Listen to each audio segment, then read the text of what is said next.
ನೋಡ್ರೋ ರವಿ ರಾಮು, ಇನ್ನೇನು ಪರೀಕ್ಷೆ ಹತ್ರ ಬಂತು. ಈಗ ಹೆಚ್ಚು ಓದಿನ ಅಭ್ಯಾಸ ಕಡೆ ಹೆಚ್ಚು ಗಮನ ಹರಿಸೋಣ.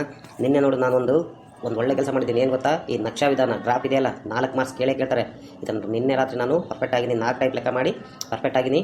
ನಿಮಗೂ ಹೇಳ್ಕೊಡ್ತೀನಿ. ಇವತ್ತು ನೀವಿಬ್ಬರು ಈ ಗ್ರಾಫ್ ನಕ್ಷಾ ವಿಧಾನ ಹೇಗೆ ಹಾಕೋದು ಅನ್ನೋದನ್ನು ಸುಲಭವಾಗಿ ಹೇಳ್ಕೊಡ್ತೀನಿ. ತಿಳ್ಕೊಂಡು 4 ಮಾರ್ಕ್ಸ್ ನೀವು ಪಡೆದು ನನ್ನ ಜೊತೆಗೆ ಒಳ್ಳೆ ಗಣಿತದಲ್ಲಿ ಒಳ್ಳೆ ಅಂಕ ಪಡೀರಿ. ಓಕೆನಾ? ಈ ನಕ್ಷಾ ವಿಧಾನ ಗ್ರಾಫ್ ನನಗೆ ಭಾಳ ಕನ್ಫ್ಯೂಸ್ ಆಗುತ್ತೆ. 2-3 ಸರಿ ಸರ್ ಹೇಳಿದ್ದು ಮಾಡ್ತೀನಿ, ಏನೋ ಟೇಬಲ್ ಹಾಕೋದು ಮಿಸ್ಟೇಕ್ ಆಗ್ತೈತೆ. ಇವತ್ತು ಪರ್ಫೆಕ್ಟಾಗಿ ಹೇಳ್ಬಿಡಪ್ಪ, ನಾವು 4 ಮಾರ್ಕ್ಸ್ ಗಣಿತದಲ್ಲಿ ಪರ್ಫೆಕ್ಟ್ ಆಗ್ಬಿಡ್ತೀವಿ.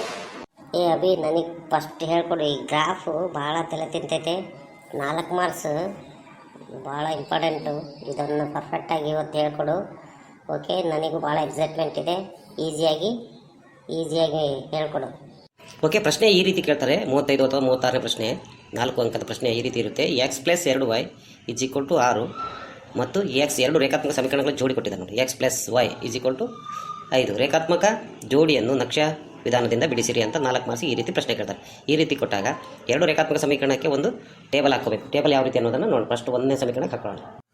ಈಗ x + 2y = 6 ಈ ಒಂದು ರೇಖಾತ್ಮಕ ಸಮೀಕರಣಕ್ಕೆ ಟೇಬಲ್ ಹಾಕೋಣ. x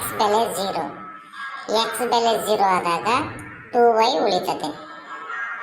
2y = 6. ಅವಾಗ y = 6/2. 6 ಅನ್ನು 2ರಿಂದ ಭಾಗಿಸಿದಾಗ y ಬೆಲೆ 3 ಬರುತ್ತೆ.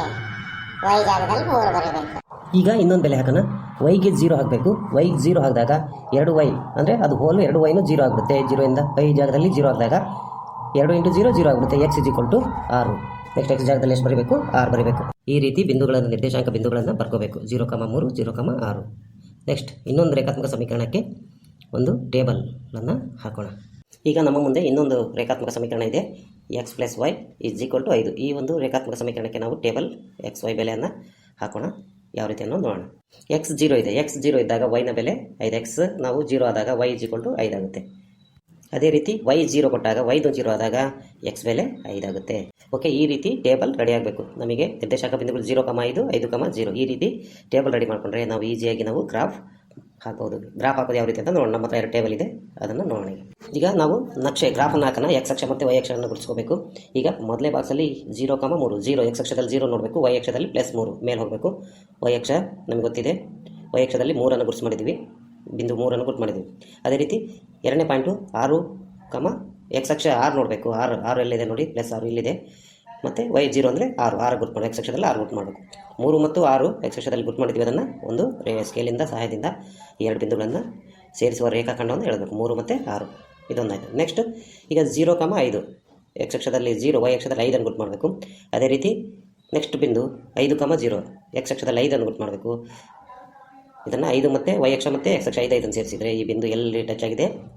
x ಅಕ್ಷದ 4 ಮತ್ತು y ಅಕ್ಷದ 1 ಬಿಂದುವಿನಲ್ಲಿ ಬೆಲೆ 2 ಛೇದಿಸಿದೆ. ಆದ್ದರಿಂದ x ನ ಬೆಲೆ 4, y ನ ಬೆಲೆ 1. ಈ ರೀತಿ ನಾವು ಗ್ರಾಫ್ ಹಾಕಿದ್ರೆ ನಮಗೆ ಫುಲ್ ಅಂಕ ಬರುತ್ತೆ. ಮತ್ತು ಅಳತೆ ಬರಬೇಕು. x ಅಕ್ಷ 1 ಸೆಂಟಿಮೀಟರ್ಗೆ 1 ಮಾನ ಬರ್ಕೊಂಡಿದ್ವಿ, y ಅಕ್ಷ 1 ಸೆಂಟಿಮೀಟರ್ಗೆ 1 ಮಾನ ಬರ್ಕೊಂಡಿದ್ವಿ ಅಂತ ಈ ರೀತಿ ಬರೆದ್ಬಿಟ್ರೆ ನಮಗೆ 4ಕ್ಕೆ 4 ಅಂಕ ಪೂರ್ತಿಯಾಗಿ ಸಿಗುತ್ತೆ. ಹೀಗೆ ಇನ್ನೊಂದು ಲೆಕ್ಕ ನೀವೇ ಬಿಡಿಸ್ರಿ. ಇನ್ನೇನಾದರೂ ಡೌಟ್ ಇದೆ ಮತ್ತೆ ಸಿಗೋಣ. Have A nice day. ಅಯ್ಯೋ, ಗ್ರಾಫ್ ಅಂದರೆ ಇಷ್ಟು ಈಜಿನಾ? 2 ಬಿಂದು ಹಾಕಿದರೆ ಸಾಕಾ? ಮಾರ್ಕ್ಸ್ ಕೊಡ್ತಾರಾ? 2 ಬಿಂದು ಗುರುತಿಸಿ ಗ್ರಾಫ್ ಹಾಕಿದರೆ ಸಾಕು, ನಿನಗೆ ಫುಲ್ ಮಾರ್ಕ್ಸ್ ಬರುತ್ತೆ. ಅದಕ್ಕೇನು ನೋ ಡೌಟ್. 2 ಬಿಂದು ಗುರುತು ಮಾಡು. ಈ ಗ್ರಾಫ್ ಅಂದರೆ 4 ಮಾರ್ಕ್ಸಿಗೆ ಎಷ್ಟು ಈಸಿ ಐತಲ್ಲ. ಅಯ್ಯೋ, ನಾನು ಇದನ್ನು ಇಷ್ಟು ದಿನ ಕಲಿತೇ ಇರಲಿಲ್ಲ ನೋಡು. ಅಯ್ಯೋ, ಥ್ಯಾಂಕ್ ಯು ಅಭಿ. ಇನ್ನೊಂದೆರಡು ಲೆಕ್ಕ ನಾನೇ ಸ್ವಂತ ಮಾಡಿ ನಿಮಗೆ ತೋರಿಸ್ತೀನಿ. ಹಲೋ ಸ್ನೇಹಿತರೆ, ನಕ್ಷಾ ವಿಧಾನ ನೋಡಿದ್ರಲ್ಲ. ಈ ವಿಡಿಯೋ ಇಷ್ಟ ಆದರೆ ಲೈಕ್ ಮಾಡಿ, ಹಾಗೆ ಶೇರ್ ಮಾಡೋದನ್ನು ಮರಿಬೇಡಿ. ಮತ್ತೆ ಮುಂದಿನ ಒಂದು ಲೆಕ್ಕದಿಂದ ಸಿಗೋಣ.